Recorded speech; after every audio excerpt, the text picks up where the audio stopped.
German chocolate cake. The name may strike one as curious, not sordid, but how did it get its name? What does that have to do with changing history? Let's find out. How about we start with what makes a German chocolate cake? Here we have a three-tiered cake with caramel, coconut, pecan icing, and that's really what sets the German chocolate cake apart from other chocolate cakes nowadays. But back then, it was because it was made with a sweeter dark chocolate developed specifically for baking. And let's get more into the timing on that.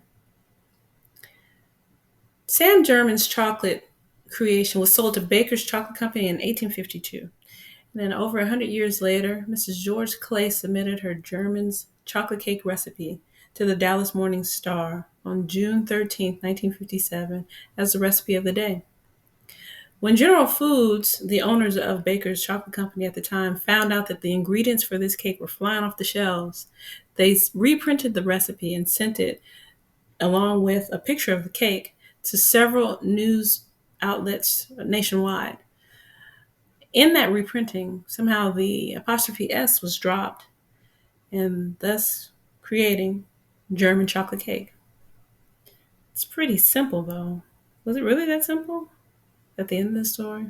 It's probably not even the beginning. As we dig deeper, we find the devil may be in the details. In this case, we're talking about devil's food cake. It's actually similar to German's chocolate cake. They're both chocolate cakes. They both have a rich, deep, dark color.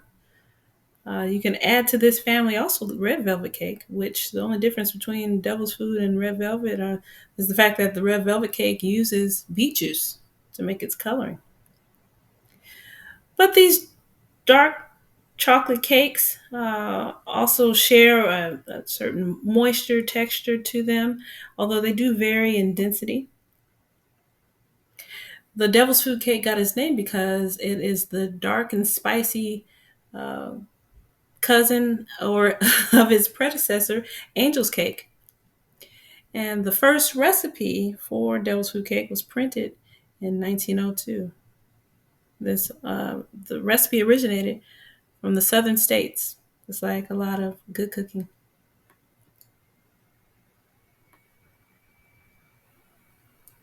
Another line of cakes that we can add to this family would be the great cakes.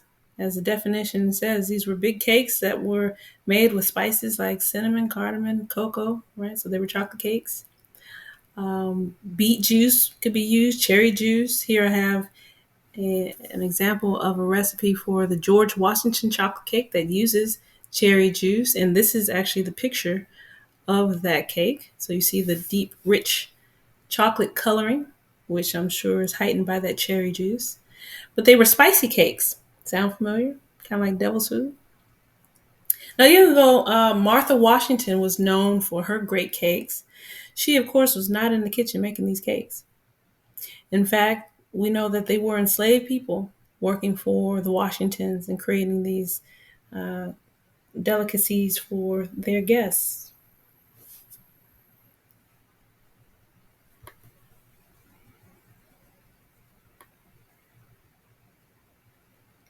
So let's talk about these overlapping facts when we talk about the family of cakes represented here. You also have to take a look at the timing. Back then in the 1700s, the primary cooks were enslaved people. The ingredients used in these cakes, with the coconut and spices, were indigenous to the Caribbean.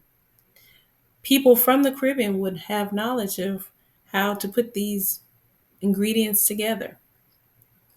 These people would interact, of course, with the Caribbean because as part of and we'd also get the ingredients here in the States as part of the triangular trade that happened. The enslaved folks were stolen from Africa, and transported to the Caribbean, where some of them were traded for things like rum and spices, and the rest traveled onward to the United States.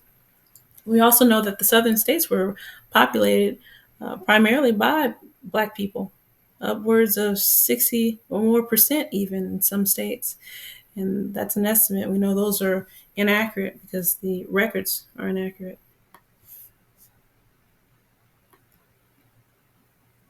Unfortunately, though, like many creations at the hands of Black people, others have taken the credit, a reality that predates the United States. So it's simple to just write it down and publish it and lay claim to it.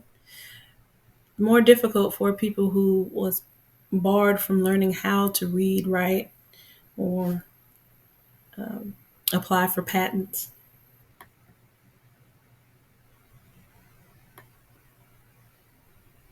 Cooks like Chef Hercules, George Washington's head chef, were seen and not heard, their food sought after and enjoyed by dignitaries. James Hemings, Thomas Jefferson's head chef at his Monticello estate, fared a bit better. Trained in France, he has been credited with dishes like macaroni and cheese and even vanilla ice cream that we know of today, the American version. We all know cake is better with ice cream, of course. And I threw in the ice cream scooper, which was also created or invented by a Black man. Given how the names of Black people and their creations have been omitted throughout history, it's easier for people to believe the German chocolate cake, with its deep chocolate richness and its coconut and pecan icing, was a German dessert.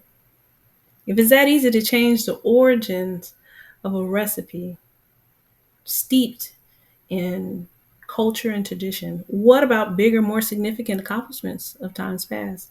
At the very least, it begs the question, who really created German's chocolate cake? In the words of Mulder from the X Files, question everything. Thank you.